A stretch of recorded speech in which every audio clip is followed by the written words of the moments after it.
The following presentation is part of the Beyond the Blast Doors network. You're listening to Around the Galaxy.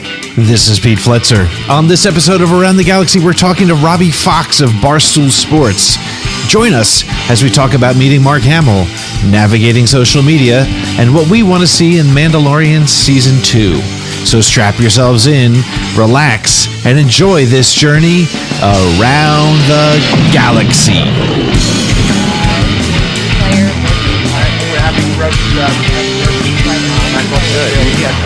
I'm in New Orleans, where kind of right now, beautiful, hardest part of lockdown, raging heat. Hey, you know, it's... Robbie, thank you so much for joining me today. How you doing? I'm doing great. Thanks for having me. Hey, no problem. So I'm familiar with Barstool Sports, and I've listened to My Mom's Basement. But for those who haven't, maybe introduce yourself and tell us a little bit about your what the stuff you do. Yeah, so I'm Robbie Fox. I'm 22 years old. I've worked for Barstool Sports going on 4 years now. This has basically been my college experience. Right out of high school, I went to college initially and got an internship with Barstool in my first semester of community college. So I I didn't have like a passion. I had been applying to Barstool Sports since I was 13, actually. That's kind of where I wanted to go. So I got the internship at the same time I went into college for a golf podcast, which I don't play golf. I don't pay attention to golf, but I was just like, I want to get my foot in the door. Yeah, I'll do anything, right? Yeah. Exactly. I love the company. So I got in the door that way. And my passion's at Barstool, which Barstool is this unique company where it's a media company where we get access sometimes that you would see journalists or other media members get, but we're all kind of just fans. And we don't pretend that we're anything else. You know, we very much we pride ourselves on the fact that we're fans, basically. Mm-hmm. So my things at Barstool are MMA mainly, like the UFC. I cover that. I cover professional wrestling, WWE style stuff, and then anything nerdy, Star Wars, Marvel, you name it. If it falls into that geeky realm, I'm on it. Awesome. Yeah, I think that's what makes Barstool kind of fun. Is it's not, there's some stuff where you get a little bit serious about whatever serious sports topics there are or whatever, but it's a fun, and you could tell it's coming from a fan's perspective, which is one of the reasons I love it. I mean, if anybody who listens to my show knows that I'm just a fan talking to other fans, and that's exactly where I think where you guys come from. And so you have that, and you also have the podcast My Mom's Basement. Is that directly related to Barstool, or is that a sort of a side project, or how's that connected? Yeah, no, that's all under the Barstool umbrella. So My Mom's Basement is just my podcast, and that's, obviously my play on in the MMA world. A lot of the times when someone will, outside of the MMA world as well, but specifically there, I'll show up to an event and people will be like, this kid is the guy that's covering cage fighting? Like, are you for real? Go back to your mom's basement. So I like to just get ahead of the story and be like, hey, welcome to My Mom's Basement. Let's talk about MMA, let's talk about whatever it is. So anything that I like kind of falls under that same podcast. So it's a podcast where I would say not every episode will be for everyone, but we'll have an episode for everyone. It's one of those, pick and choose your episodes. We got some about music, some about movies, some about MMA, some about Star Wars, all over the map. We've got movie commentaries, like all different kinds of stuff.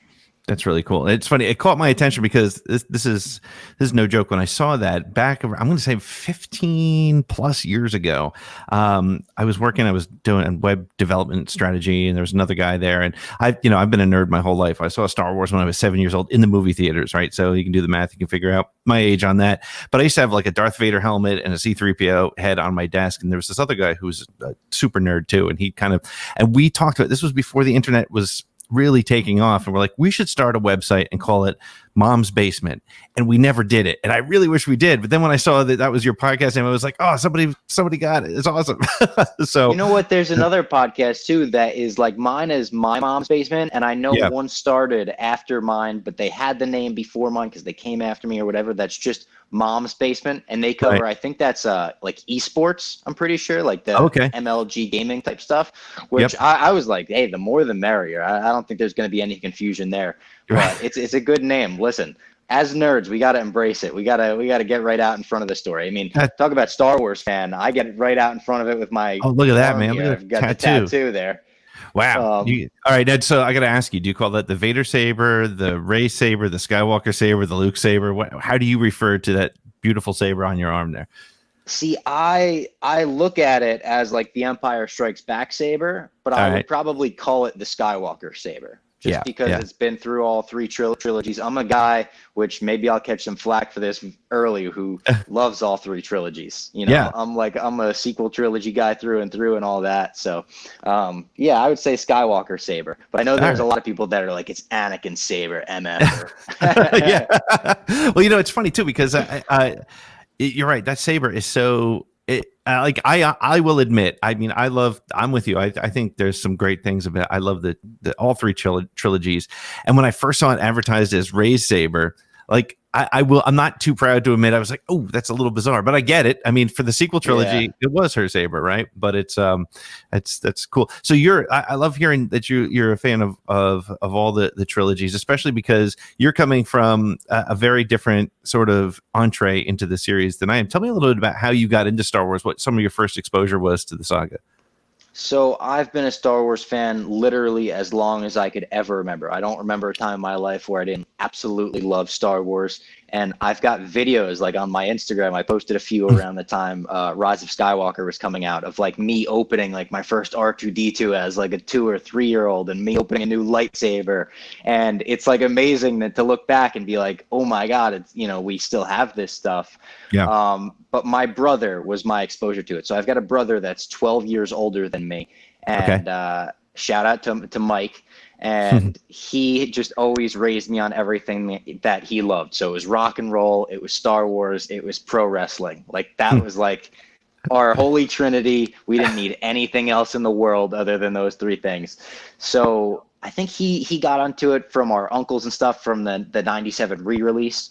But it was just always Star Wars toys in the house, lightsabers in the house. We would color in wrapping paper tubes. We would unravel all the wrapping paper and then color in the cardboard tubes to look like lightsabers. And then like you would spend an hour on it and hit them once and they would flop over. You'd be like, all right, it's done. Me and all my cousins would always be, you know, when the prequels were coming out, we were super young. We were literally the target audience, maybe a little younger than the target audience at that point. I was born in 98 for context for everyone listening.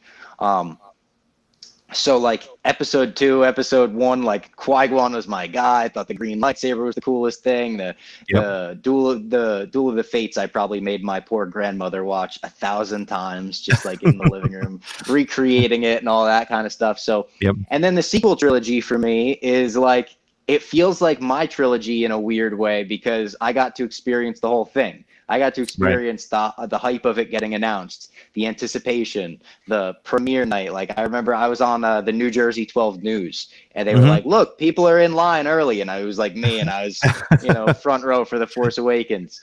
So I got to experience all three of those movies. I love all three of those movies. I'm going to maybe catch some flack for this. The Last Jedi is my favorite of the three by a decent margin.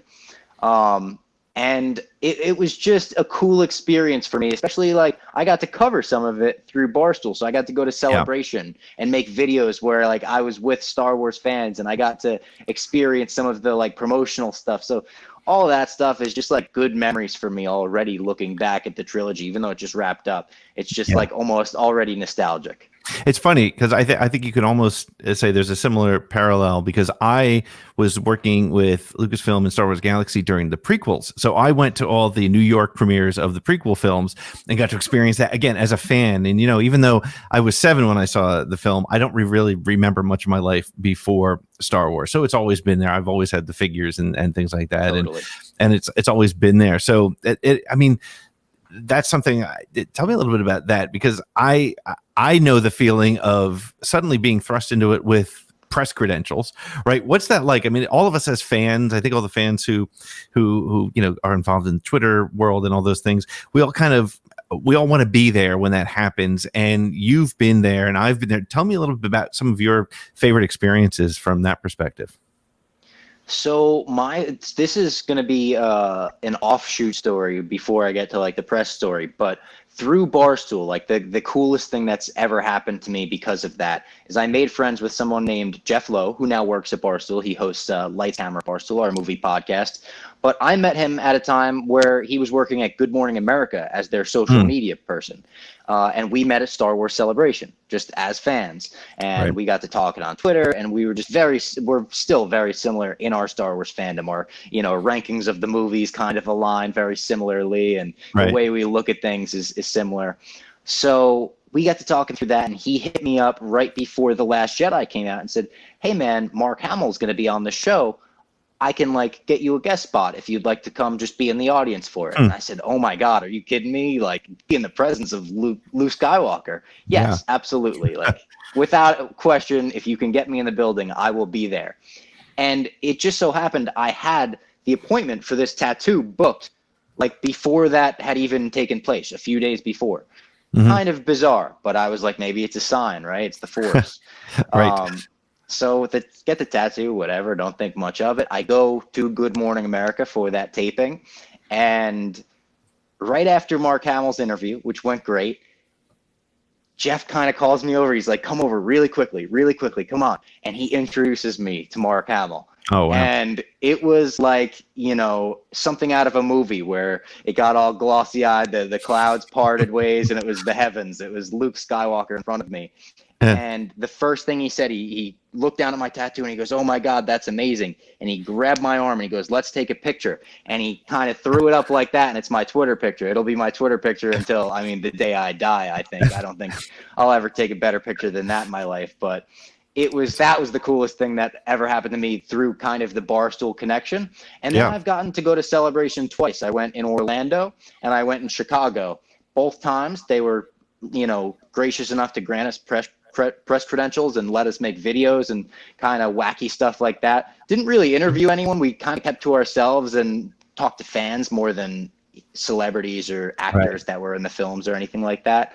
But getting to experience the Rise of Skywalker panel with the trailer unraveling and the title unraveling last year was the coolest thing in the world. In that arena, it was like a 10,000 seat sporting arena. And they play the trailer. Ian McDiarmid comes out on the stage like he's the Undertaker. The fans are going crazy. It was the biggest nerdgasm of all time, and it was also the most comfortable place in the world because we all looked at each other. We're all crying, and we're like, yeah, we're all the same person here.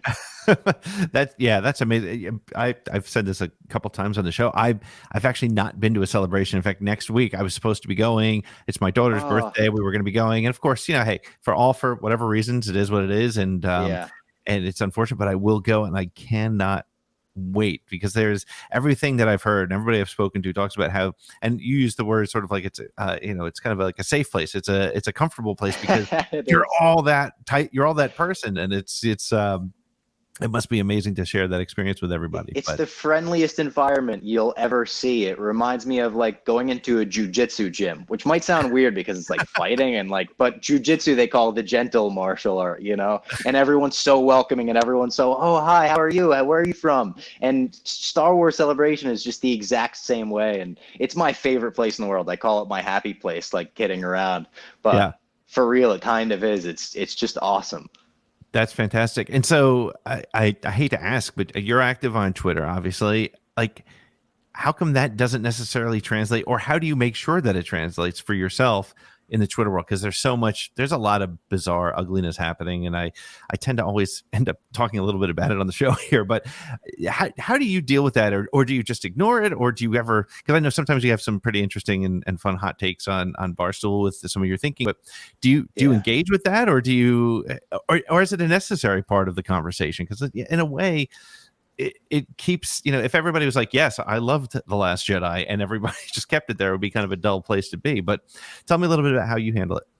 So it's been tricky since The Last Jedi because, oh my God, everything's been since The Last Jedi, you can't say that movie on Twitter without getting 1,000 people in your mentions being like, I hate you and you ruined my childhood. You were part of the problem. Oh my God. But for me, I always like have focused on the positive. Like if people follow me on Barstool, they know that. I always say, like, if I would write movie reviews for a while, and if I didn't like a movie, I just wouldn't write a review. Yeah. People were like, you can't do that, man. Like, that's just like, being impartial. But I feel like I'm going to offend somebody. Like, what if the writer read that? What if the director somehow caught wind of that and he was a stoolie and he was like, hey, what the hell? So I've always tried to side with the positive stuff. Now, saying that, people will say, what are you, just a shill then? I am completely honest in all my Star Wars opinions. Like Solo is a movie where that came out and I was like, you know what, that wasn't really my cup of tea. It was Star Wars, so anything Star Wars is going to get me going a little bit. And I'm going to say, hey, Donald Glover's Lando, that was sick. The train heist scene, that was sick. I liked Paul Bettany as Dryden Voss. He was great. So I'll always try to find the positives in that stuff. Yeah. And then with like the serious topics that are going on in the world, I generally don't comment on them. Like a 22-year-old kid from New Jersey, I'm like, I don't think, community college dropout. I don't think I have much to offer to the conversation. I'll stick to talking about the politics of Naboo. Well, that's and I think that's kind of one of the things that's most frustrating is I'm with you. I mean, there are times where you want to jump in, or I don't know about you, but I want to jump in with because I know where it's coming from, right? You see somebody says something and you know which side of the fence they're on. And I'm not going to say either one is right or wrong, but like, and in a way, I kind of feel like, is it responsible to keep the real world away from Star Wars? And I kind of feel like you have to, right? Because look, I hate to use the word you go to Star Wars for escapism and that sort of thing, but let's face it, it's entertainment and you do. And are there social messages in there? Absolutely. I mean, George did it in 1976 when he was writing the 77 film, and there's messages in it today. But we're there to kind of enjoy the Star War, right? And not all the stuff happening with us. So. And the worst thing, I'll say this, that I will absolutely always engage with and always be like, this like needs to stop, is the toxic fandom against, we saw it against Kelly Marie Tran. We saw it against Ahmed Best. All of that, I have no problem standing up for those people saying that is absurd. And the reaction that she got at Star Wars Celebration and Ahmed Best last year, like that was amazing. Could put chills on your arms, the reception that they got, knowing, hey, Star Wars fans are there for you. Like, even if you didn't like the movie, like, in what world is it those people's fault? Or is it anyone's fault, really? Like, they made something that you didn't enjoy. It's a weird, people, take possessism.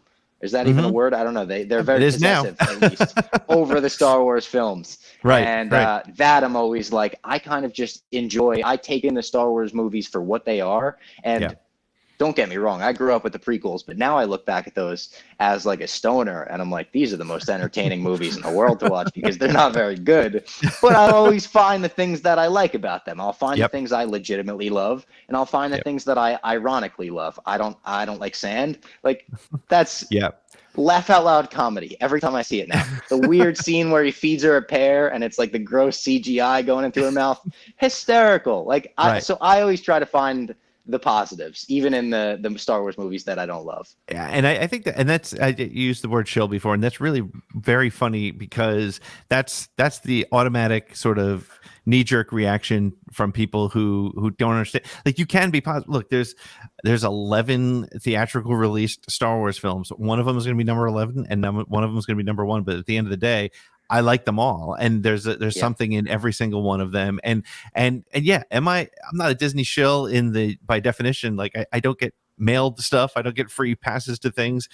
But yeah, I love what they're doing. And to your point, Solo, was it perfect? Nope. Did I love it? Sure did. And so it's, if that makes me a shill, then yeah, I'll take that as a tag at this point. So yeah, the people that keep doing it's like, yeah, maybe I am a Disney shill because I do pretty much like everything they do. I'm looking down the list of every animated movie. Yep, I like that one. I've liked all the Marvel movies, so okay, that it's a strange thing to be you're a shill. And another thing that I forgot to mention, by the way, which I should mention because it is gives you a little bit deeper into my fandom. My brother has 2 children. His firstborn is named Luke, and his daughter, her middle name is Rey. So that's how deep the Star Wars fandom goes in our family. That's great. That's really cool. That's and it's funny too, because, and I've said this a lot lately, because I one of the things that I love about Disney's approach to Star Wars is it does give different entry points for everybody into the series. And gosh, people who listen to me every week are going to say, stop saying this, but it's true. My son came in at Clone Wars. Like, can you imagine starting with Clone Wars as your, that's how you got to know Star Wars. I mean, that's an amazing way to get to it.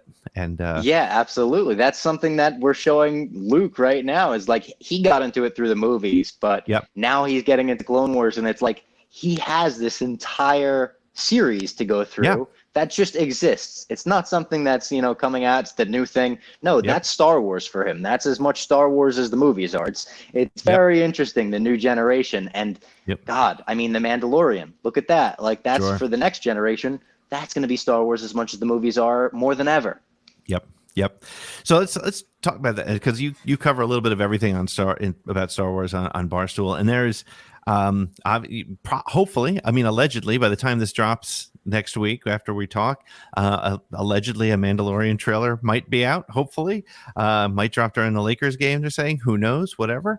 Talk to me about. We'll talk about the series in a minute, but I want to get your take on the way news and rumors and scoops are coming out, the way we're learning about Mandalorian in dribs and drabs versus official releases from the cinema, from from Lucasfilm. And I'd also like, if you can, compare that to, because I love the Marvel films, but I don't have a podcast about Marvel films, right? So obviously there's a bit of a difference. Did you see that same kind of thing? I don't think we saw that same kind of thing happening with those films. So maybe talk about that perspective, and just because you're so close to it as well. Yeah, it's a good question. I haven't thought about it in comparison to Marvel, but I'll say this: for all the news about the Mandalorian that's come out, the news about Boba, the news about Ahsoka, the news about the returns of castings and all that, it's all stuff that I got so excited about seeing, and then I immediately had that reaction of like, but I wish I didn't see that. I wish I found out about it through a trailer, if it showed up, or even in the show itself, and it is like a give and take, because once it's out there, I'll allow myself to get excited about it, because it's like, hey, what else am I going to do at that point? But I definitely wish I didn't know about these rumors. And I mean, look at Baby Yoda. How great was that? We didn't know Baby. That was like a talking point throughout the entire season. Everyone kept bringing up the fact that Baby Yoda was such a well-kept secret and how amazing that was. So it's like, that's not a coincidence that it was such a great thing and it was secret. In Marvel, I think you're right in that we don't see these like high scale, I don't know if you call them leaks, because the way they are leaks, I guess, but they're generally put out through like Deadline or the Hollywood Reporter. These are like massive publications, which makes it seem like someone's agent is talking to a journalist to put the scoop out, which would be super bizarre, but maybe that's how to build intrigue. Maybe that's secret marketing. Who knows? Definitely not me. But in Marvel, you definitely don't see it as much. I think maybe that is a highlight as well, because thinking back to Endgame, think about how many great surprises there were in just that movie alone that were kept secret and kept under the radar. And even the next phase of Marvel, think about that, right? Like, we don't know anything about the next Spider-Man movie. We don't know anything 100%. about anything going forward. So I don't know what they need to do to keep people's lips more sealed around Lucasfilm, but they got to do something. So, which is exactly why I start to think maybe that's part of the marketing plan. I mean, I know nothing about film marketing. I know what I like, I know what I don't like, but I don't know anything about film marketing. But you almost feel like it's a form of test marketing, right? Because unlike any other film series, I don't think too many. I know Star Wars has never done test screenings and then gone back and made changes. So I wonder if they just want to get a sense from the audience. That's just my hunch. I have no idea. I mean, who knows? I think that's it could very well be the case. And even I've seen people say that maybe they plant seeds sometimes, and they just see what fan theory is like very popular. And I'm not saying they run with fan theories, but like the Boba Fett kind of Easter egg of hearing the beeps, right, in episode 5 of The Mandalorian. I saw a lot of people say, what if that was kind of a test screening of people being like, that could be Boba or it could not be Boba. Let's put it in there. Let's see what people say. If people are open to the idea, let's go forward with it. I think that's entirely possible. And again, I don't know anything. I'm not on the inside that way. Just as a Star Wars fan, you're not a Disney shill. No, not a Disney shill, I swear. Even though I am wearing my Rise of Skywalker earphones. Oh, look at that. There you go. A bad look, you know. So what I also in a similar vein, what about like the alternate script kind of stuff that came out? What are your theories on that? Because I've heard people say that was deliberate because it was a sort of a vengeful act in some sort of way. Like, how did you respond to that? What do you think of that? And maybe first, I know Last Jedi is your favorite of the sequels. How did you feel about Rise of Skywalker? How did that film hit you? I thought The Rise of Skywalker was a good movie. I thought it was a pretty noticeable drop in quality from both movies because it was just JJ had such a crazy job of trying to make everyone happy, right? Where he was definitely trying to put the pieces back together and kind of go back on some things. And it felt in a lot of ways like a sequel to The Force Awakens more than it did The Last Jedi. I saw a lot of people say that, and I agree with that. But I love The Force Awakens, so I was like, I'm down with that. And it's, for me, a balls to the wall Star Wars action movie that's incredibly rewatchable. Throw it on Disney Plus while I'm blogging all the time now, and every time I look up, there's a crazy action scene or something crazy going on the screen where maybe it's not the best film like that, but it's just fun to watch. It's one of those Star Wars movies that gets me going every time. Has a lot of awesome moments. Every Ben Solo moment in the movie for me is great. The behind the back pull, come on, that's just incredible. Oh, you wrote a piece about that, which I thought was fantastic. Ian McDiarmid, every scene he has is tremendous. He's fantastic in his return. Like the Han scene, I love. The way that they brought back Leia, I mean, for what the circumstance was, unbelievable that they were able to do what they did. A lot of us thought they were going to probably have to write her off in the crawl to think that we were going to have a Star Wars movie where they had to do that. I was very happy. In the end, I went, okay, I'm satisfied. I felt like he landed the ship. As far as what were you going with the Last Jedi? I'm sorry for No. I was asking you about the because we were talking about sort of leaks and things and that alternate script. Yeah. What are your so the Colin Trevorrow thing.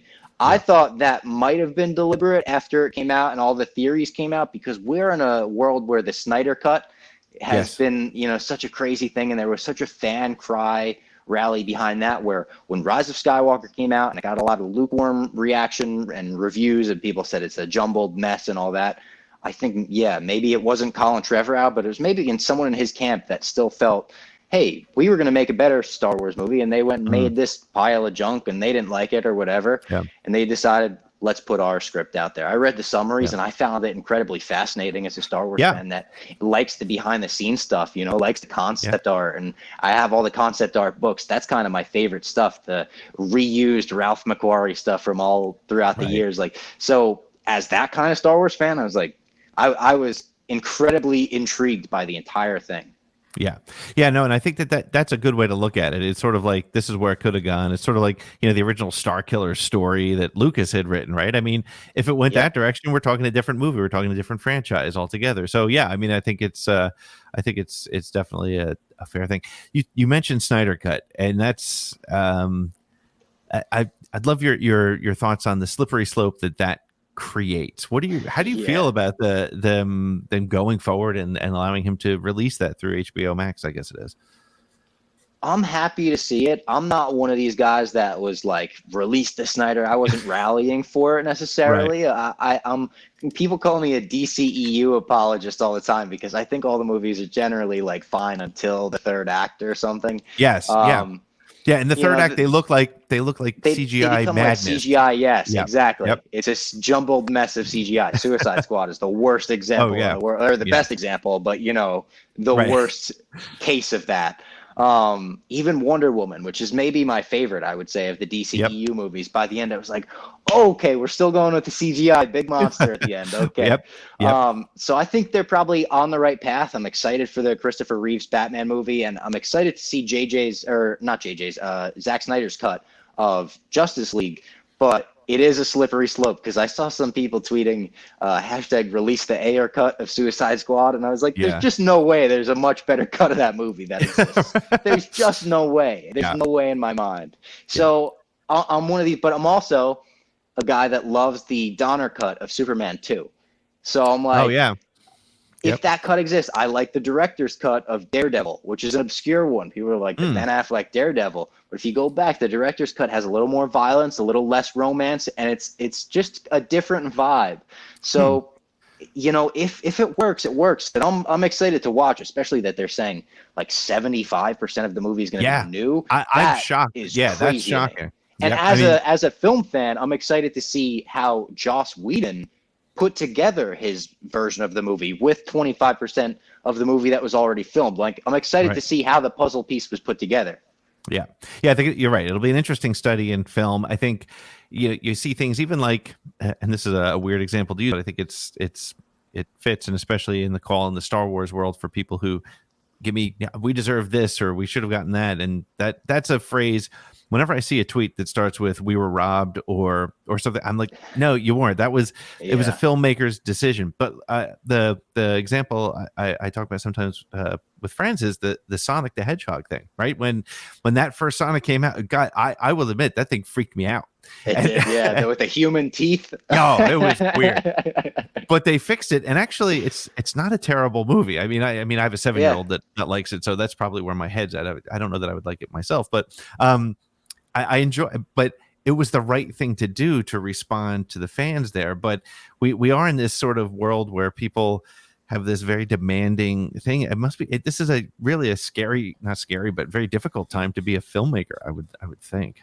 Yeah, I mean, you hear people talk about it in terms of comedy all the time, right? People are like, it's impossible to make comedies in this day and age because people are just going to be offended by everything, or people are going to find something to pick apart about it, especially Star Wars. Think about like Rian Johnson still has this trilogy looming.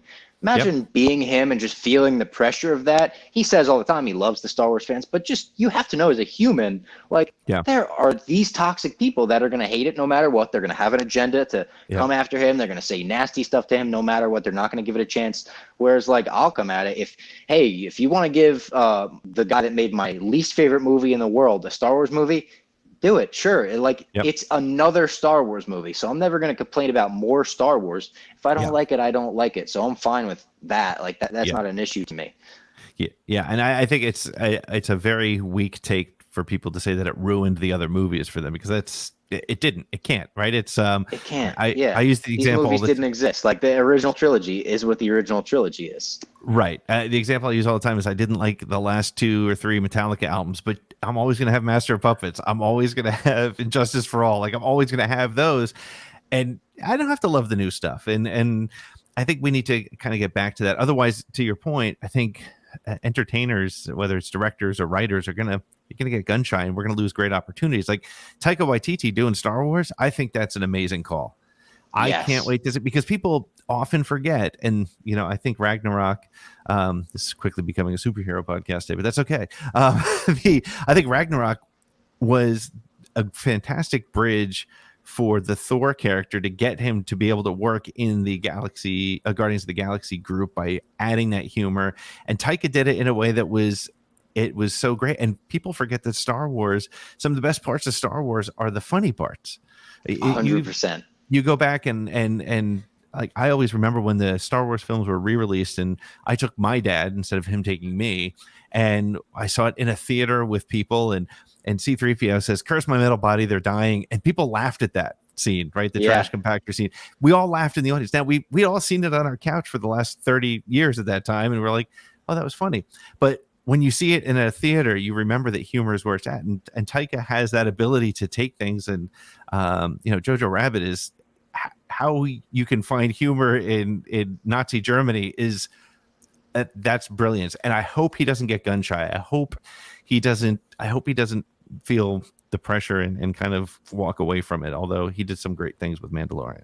I don't think he is, because I read a quote from him from a few years ago that said someone said, like, would you take a Star Wars movie? And he's like, no way, because it would ruin what I would do with it would ruin my career or something. He implied that he was going to get like so, wacky with it and so over the top. I love everything he does. Jojo Rabbit I thought was brilliant. Thor Ragnarok, I can't say enough great things about, but I feel like everyone in the world says great things about it, so I don't even need to. Right. And What We Do in the Shadows, if you haven't seen that, I mean, one of the funniest shows on TV and one of the funniest movies, like mockumentaries out there. I'm a huge mockumentary guy. I'm sure you Spinal Tap, if you're a metal guy. Absolutely. Yep. Come on. Yeah. So Taika, I love, and his Mandalorian episode, like you said, that even the banter just between the stormtroopers in the beginning of it, brilliant, and like showcase that style of humor that he has. I've said with my co-host on My Mom's Basement all the time, I would love for Star Wars to expand even more than it has now, and for them to give someone like Seth Rogen a movie in the Star Wars universe, and for them to say, this doesn't even have to be canon. You could call it Star Wars Anthology, Star Wars Legends, call it whatever you want, and say, hey, make a stoner comedy, but it just takes place in the Star Wars universe, where it's focused on maybe those 2 scout troopers from that Mandalorian episode. And the whole movie's a comedy. It doesn't have to have world-ending stakes or galaxy-ending stakes. And then give someone a horror movie in the Star Wars universe. And then give someone, a different kind. And just let's expand it where it could be anything. And we could have so many different things. And I feel like Star Wars is a franchise where the galaxy's big enough for all that stuff, Oh, yeah. Yeah, and I think you're right. I think like even it may be an indirect connection, but the Lego series of Star Wars shows on Disney, right there. That's not canon, but it's fun. I know. We're going to get the holiday special. Oh, the holiday right? special, yes. It's going to be full of Easter eggs for the diehard Star Wars fans that we're going to geek out over. Like, I'm excited for it. I'm already anticipating, like, please let it be Life Day. It's got to be Life Day, right? It's got to be. Like, so, like, stuff like that. That's more of that. Give me more of that. Yeah, absolutely. Oh, that's great. That's cool. So what do you want to see in Mandalorian season 2? I've been saying since early on in season 1, you can go back. We did recap episodes every morning. We would wake up super early at Barstool, get into the office. We would do a recap right after we watched the episode. And super early on, I've been saying I would love for season 2 to be the Mandalorian versus Boba Fett, and them treat the entire thing like more Western than they even got in season 1, where they do like, Billy the Kid is coming into town. And this guy, Boba Fett, they don't even know if it is Boba Fett, maybe. It's like Boba Fett's armor, but they're like, that Boba Fett, that guy died in the Sarlacc, whatever.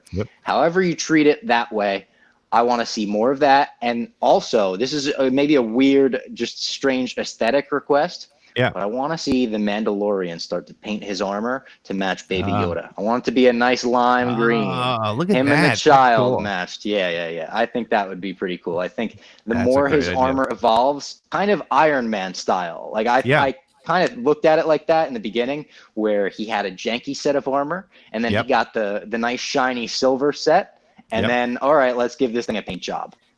I like that idea. I didn't think of that. I'm with you. I've been saying as well. I do a show on Friday nights called Streaming Star Wars, and we just talk about Disney Plus Star Wars stuff. In fact, I have to have you on. We do a Mando rewatch right now. We're on episode 5, I think. We'll have to have you on. Man. Come on anytime. In. Awesome. Anytime. We'll get you there. But we were talking about how this concept, especially now that we know that Tamora Morrison is going to be doing something, right? Is he going to be Rex? Is he going to be? Could he be Rex? Yes. Could he be Boba? Yep. Could he be both? Could he be both? Yeah. Right.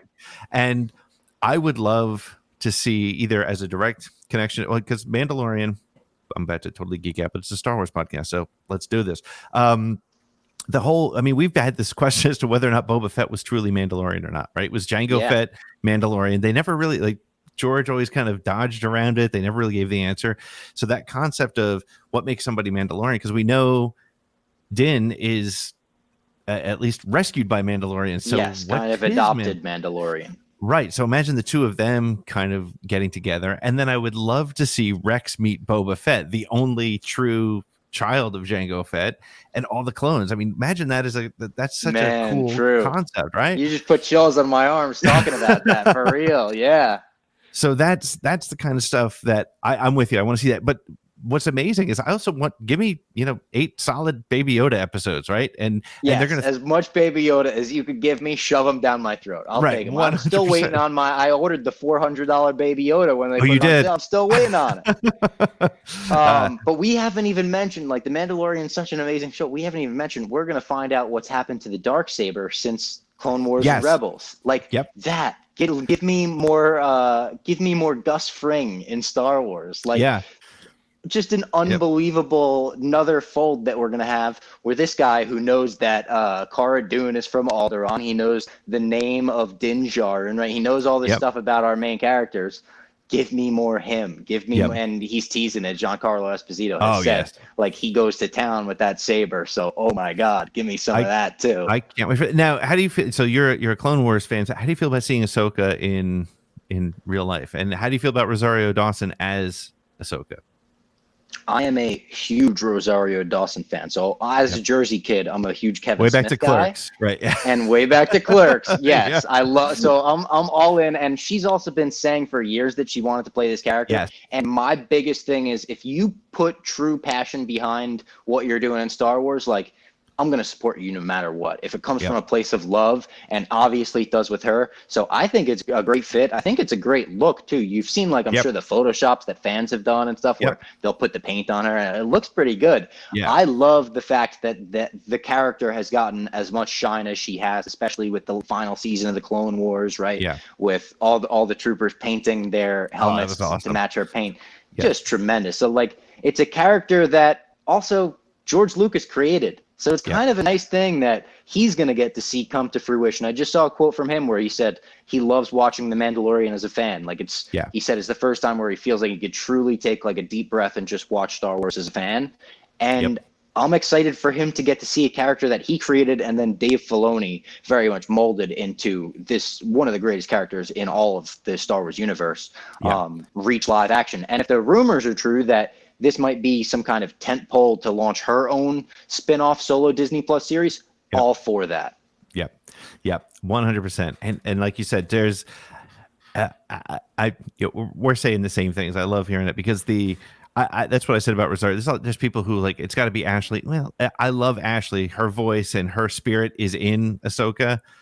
But if you're going to give it to somebody who's been saying since before Disney Plus existed, I think it might have even been before Disney bought Star Wars, I don't know for sure, but she certainly has said publicly, I want to be Ahsoka. And not a lot of Star Wars, not a lot of actors are saying, I want to be this character. Sure, a lot of them say I'd love a Star Wars role, but none of them are saying I want to be that character, especially this sort of I say, I always compare, when I do my sort of Star Wars comparisons, I compare them to myself and either my dad or my best friend. We're all big Star Wars fans, but they don't watch Disney Plus and that sort of thing. So they wouldn't know. They don't know who Ahsoka is, but if she comes to life and they can make her a character that they like, that's awesome. So Rosario Dawson, if she, like, an actress of her magnitude knows enough about Ahsoka to want to play her, yes, absolutely. Like, give her the part without question. Don't even make her audition. Right. Let's see if the head tentacles fit, and you're good. Let's make this happen. And my big hope, and I know that I'm echoing just what a lot of Star Wars fans want to see, is for in some way a live action Hayden Christensen to be on screen with Ahsoka. In any way, I think that would probably be more appropriate for the Obi-Wan series, a flashback there. But if you do, a spin-off Ahsoka series, could be just as appropriate there. If they find a way to make that happen, can you imagine the Star Wars nerds going crazy for that? So if you got chills on the Boba Fett, Rex, Cody combination, I had somebody on my show recently, and I wish I could remember who it was who said it because I want to give them credit. But this freaked me out because I think it's brilliant, and it's exactly what you're saying. So we bring Ahsoka back, whether she has her own series or she's part of Mandalorian, and she sacrifices herself because for whatever reason, right? Because that's what she would do. What if she is met by the Force ghost of Anakin and welcomed to being one with the Force from Anakin? I'm getting chills just saying it. You, me too, brother.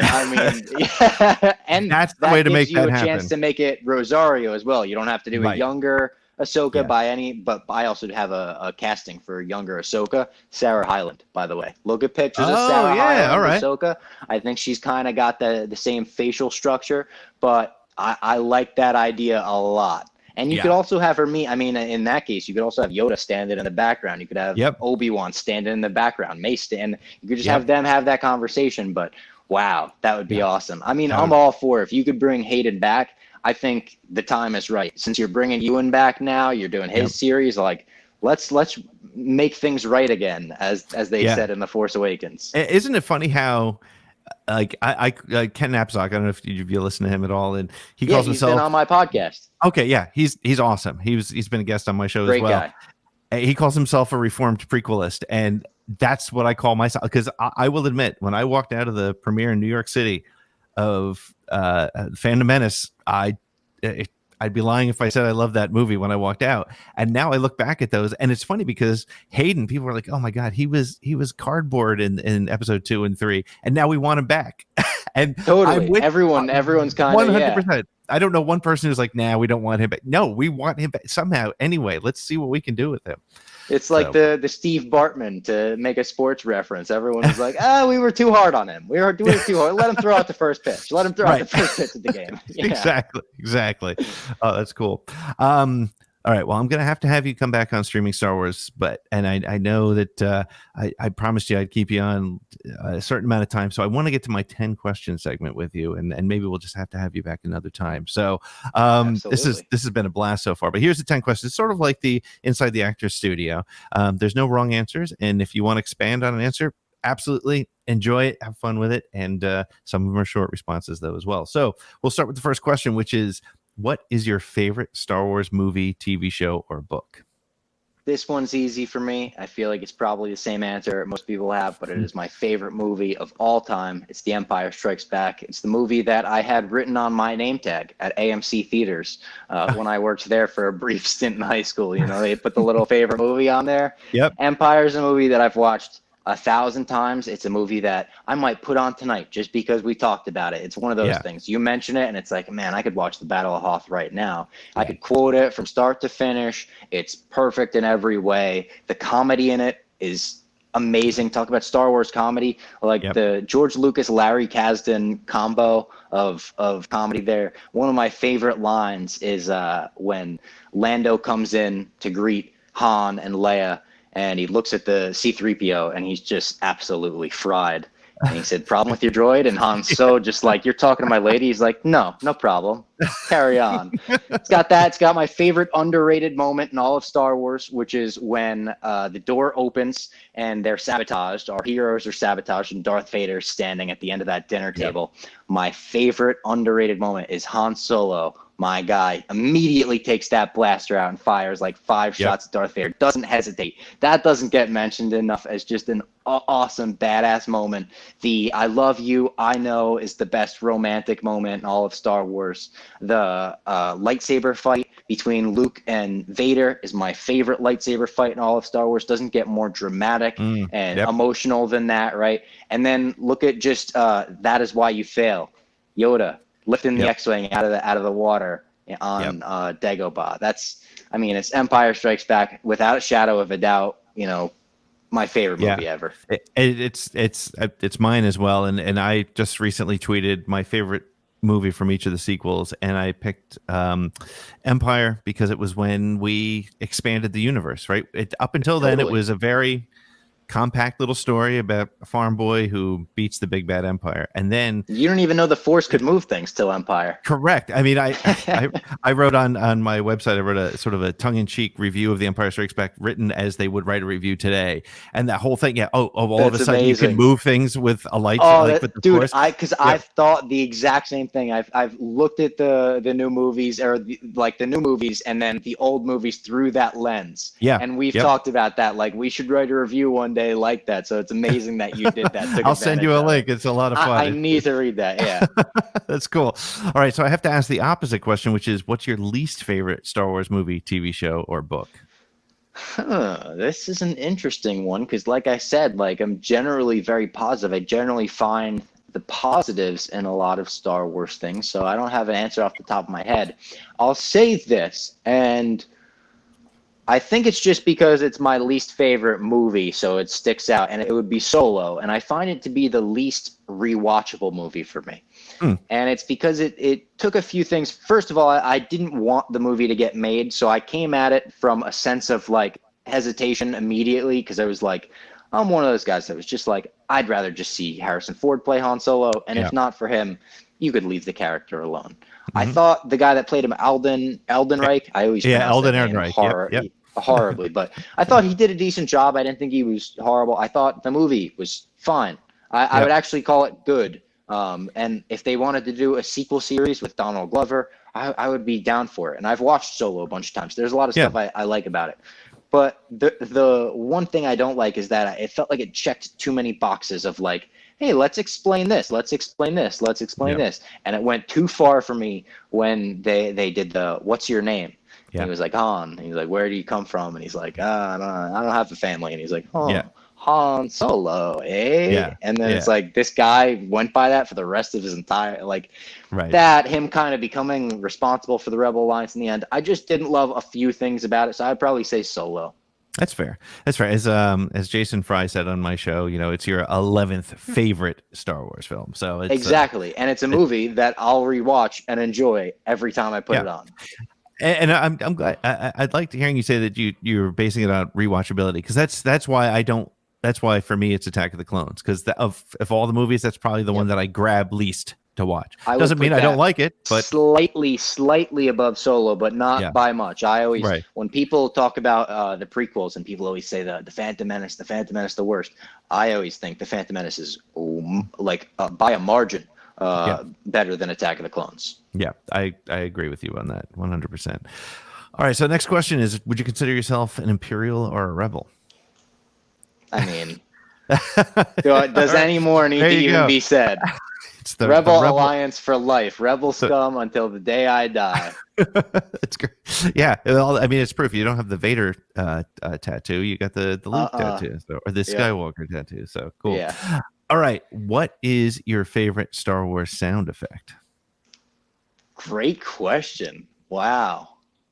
I'm going to take a second to think about this. Take your time. All right, I got my answer.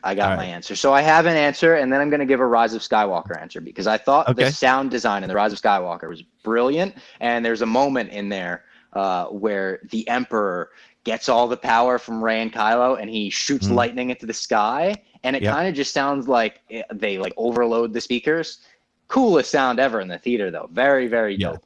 My favorite sound effect in Star Wars is the powering down of the Death Star engines right before the Death Star blows up. Oh, that's awesome. Because it's just a sound of victory. It's just, the taste of defeat for the bad guys, and it's just, here we are. I didn't want to go something cliche like a lightsaber, which is classic, or the pew of a TIE fighter or X-Wing. All great sound effects, but I'm going to go just the sound of victory for the Rebels. That's great. It's this is my 78th show, and you're the first one to call that one out. That's a great call. Love it. Awesome. That's excellent. I love that. A deep cut.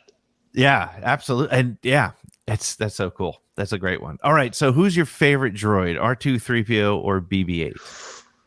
This is a tough question for me. It would be this isn't a fair question for a lot of people. My co-host, R2 is his favorite character in all of Star Wars. He saw R2 at Celebration. He went up, gave it a hug. He's one of those guys. But for me, I think it might be BB-8. I love BB-8. BB-8 just reminds me of a little dog, and I'm such a dog guy. I have 2 little dogs myself. That when I see BB-8, I'm like, oh, like a little puppy. When Poe Dameron walks up to it, he rubs its belly. You know what I mean? So, I see that thing. I have the little BB-8 Sphero. I have the Funko Pops of it. Listen, I love R2 and 3PO. Don't get me wrong. My first car, 2008 Toyota Corolla, blue, threw an R2 sticker on the back. I called it R2. I'm gonna go with the new school guy, BB-8.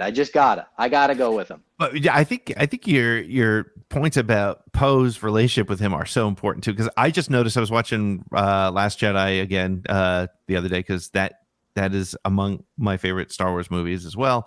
And when he sees BB-8 again in the cave and crate, when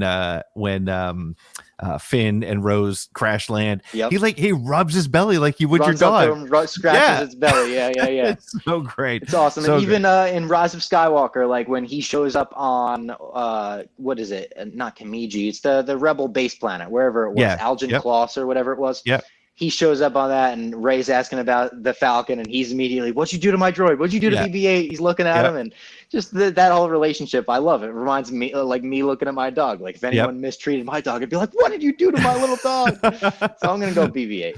That's awesome. That's great. Okay, so what spaceship or vehicle from the Star Wars universe would you most like to own? If this one is also very easy for me. Actually, stay right there.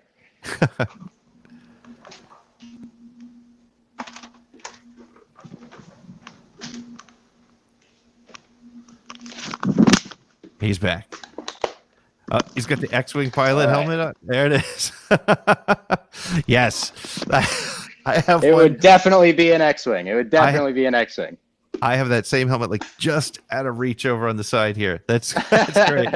So an X-Wing is your thing. Yeah. It's maybe, the cliche down the middle, but that's like my number one. Anytime I played Battlefront, anytime I played any of those Starfighter video games as a kid, X-Wing was always my pick. I just think it's the coolest ship design. It's what, Luke flew, and man, did I get a kick out of them bringing it back in Rise of Skywalker when they say, Red 5 to Red Commander, like, you just saying Red 5. That's what I call my nephew as a nickname. Hey, little Red 5, get over here. That's awesome. That's, it's funny too, because it's like the TIE fighter and the X-Wing. When you look at those original models, you're like, oh my God, those, if they went that route, Star Wars would have been horrible. Even more junky than you could ever imagine.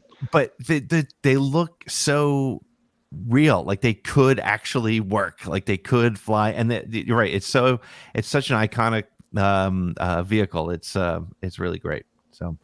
Love everything about it too, like the orange jumpsuit, what the pilots wear, everything about that. I also like the Hoth like snow speeders. That would be my second pick. I thought those were really cool. Yep.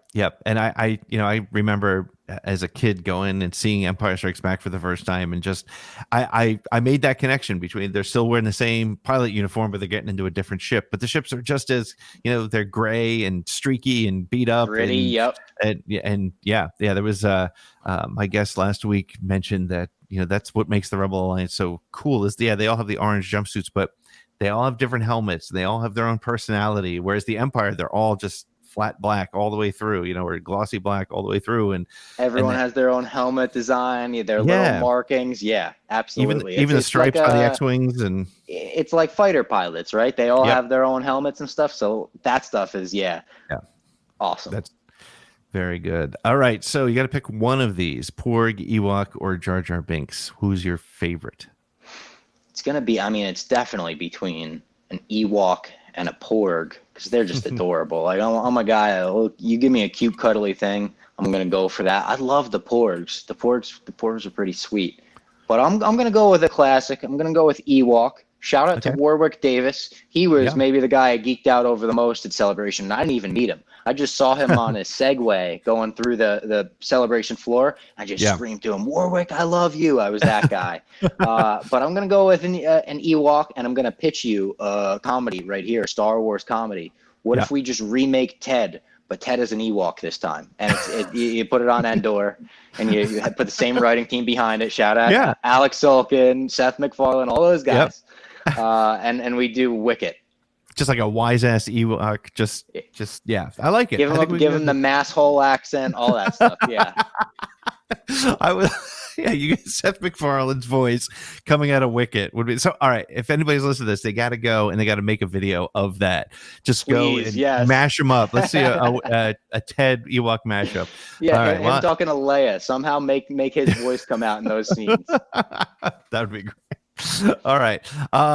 So if you could be any character in Star Wars, who would it be and why?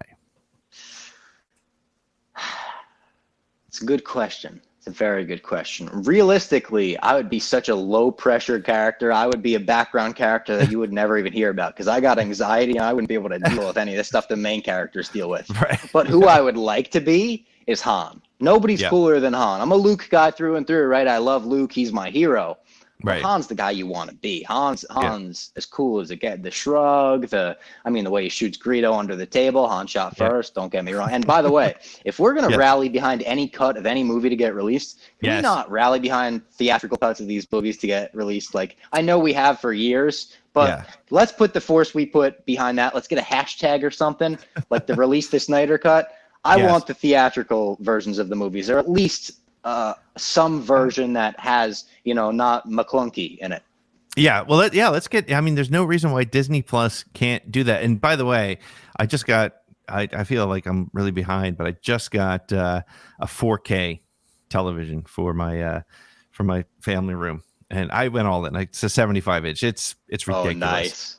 And watching anything Star Wars in 4K is life-changing. So give me the original cut of Star Wars, but clean it up and let Han shoot first. Let's keep the original rubbery dewbacks and let's get. There's no reason why they can't do that. And you know what? If they're using the Snyder cut to get people to buy HBO Max, which they are, which I probably will because of that, right? Even though I'm not necessarily a DCEU guy, I have to see this. That will get people who are on the fence about Disney Plus to be like, yep, I'm doing it. I got to check it out. So, release the holiday special. We want it remastered in 4K. Oh, but have you watched? You must have watched it. Actually, you did a piece on it, right? Actually, it's a tradition of mine. Every Christmas Eve, I'll watch it, and I'll I'll do a Twitter thread every night of my favorite bizarre moments from it. It is hard to watch, but incredibly hard to watch because it's so long too. It feels like it's a 7-hour movie. And there's conversations that are 7 minutes long between Wookiees with no subtitles. Right. And what in the world were these guys thinking? It was like they gave him acid and they said, "Go make a Star Wars movie." Yeah. And Dorothy from Golden Girls is in it, for goodness sake. It's just it makes no sense. There's musical numbers. They got the my favorite purchase though last year at Star Wars Celebration. They made a lunchbox out of the cartoon panels from the actual cartoon segment of it. So it's got Boba Fett on one side. It's got the weird long face Han Solo that looks nothing like him. The kind of strange cartoons. I think 3PO tied up. But I just love that stuff. And I loved them saying in The Mandalorian, your ancestors rode the mythosaur, right? Yeah. And it's like, bro, you're talking about that in the first episode. They made a shout out to Life Day. So that was like Jon Favreau and Dave Filoni reaching through the screen and being like, "We got you, we got you." Yes, exactly. Yeah, I was just reading something. It might have been a thing you were mentioning about George Lucas, but this concept of just being. Actually, I can't remember where it was. I wish I could remember. It doesn't matter. But the concept that you have to remember when you put things together that come from whether it's Marvel or DC or the Star Wars universe, that you have to build it so that people like you and I will be like, yes, I remember that from the Life Day mention hits me square. I get that. Yes. Most people it'll go right over their head, and that doesn't matter. Like recognizing, I've said this on the show 100 times because one of my favorite film characters, other than Ahsoka, is Thrawn. And if they had Thrawn instead of Grand or Allegiant General Pride, nobody would have cared. Like you and I would have been like, holy crap, that's Thrawn, that's awesome.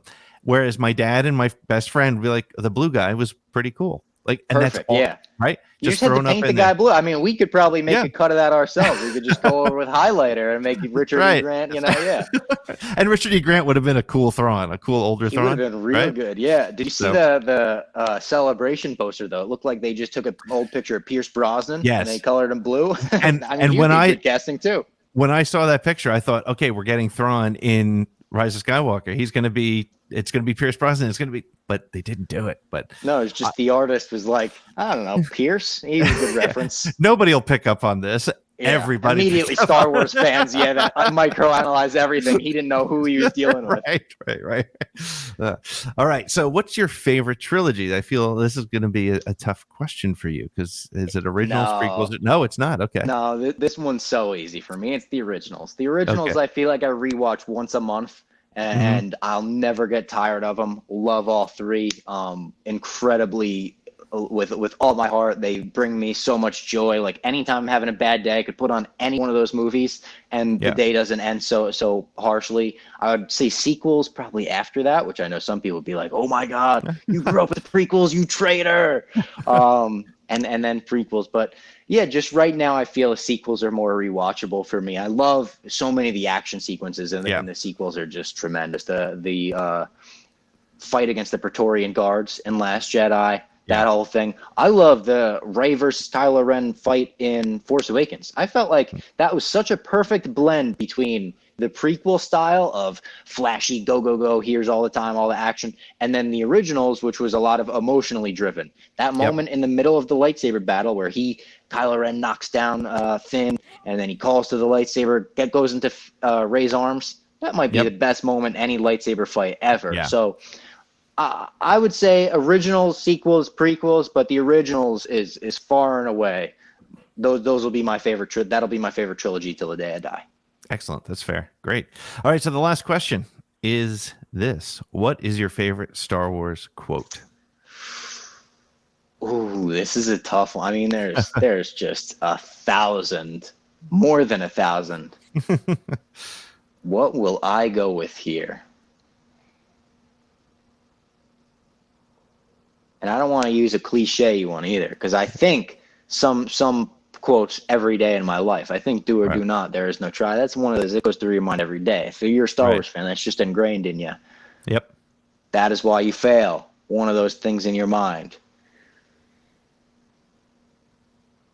I liked Yoda's. It's a lot of Yoda for me. It's a lot of the Yoda wisdom. I liked his in The Last Jedi when he says, that is what we grow beyond. Right. As teachers, or I don't have the quote directly. You know the one I'm going for? Yeah, I wouldn't put that as my absolute favorite, but I'm just saying, going through some in my head, it's a lot of Yoda wisdom. I don't know what that says about me. There's a lot of Dexter Jetster stuff that comes to mind, obviously. Right. I mean, not really.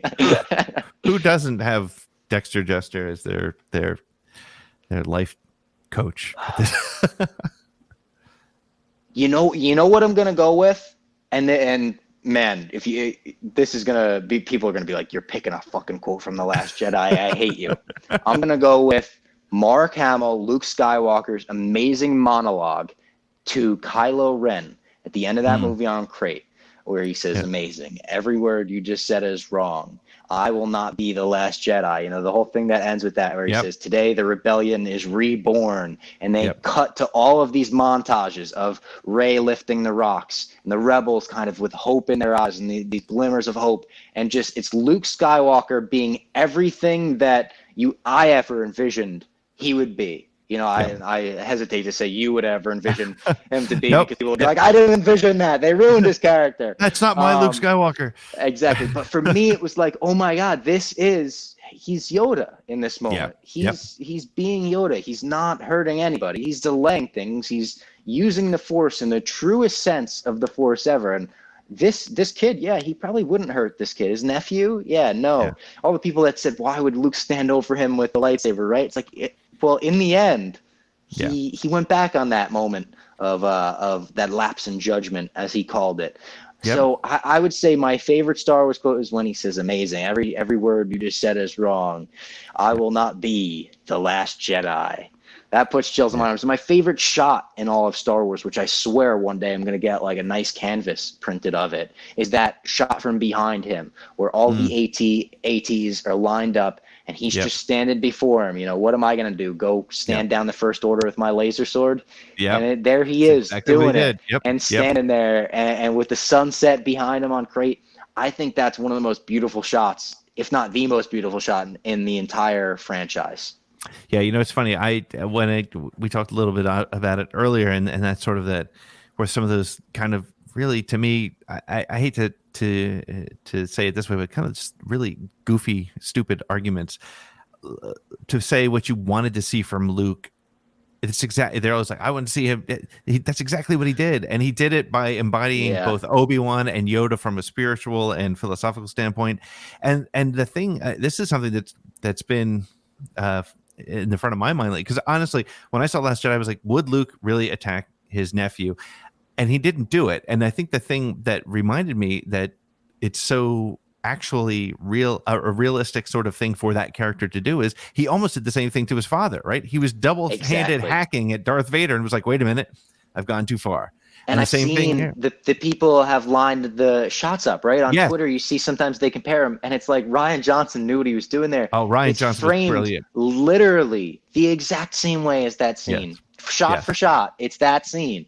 He's recreating a moment from Luke's past. Everyone said that he was taking some kind of crazy step outward.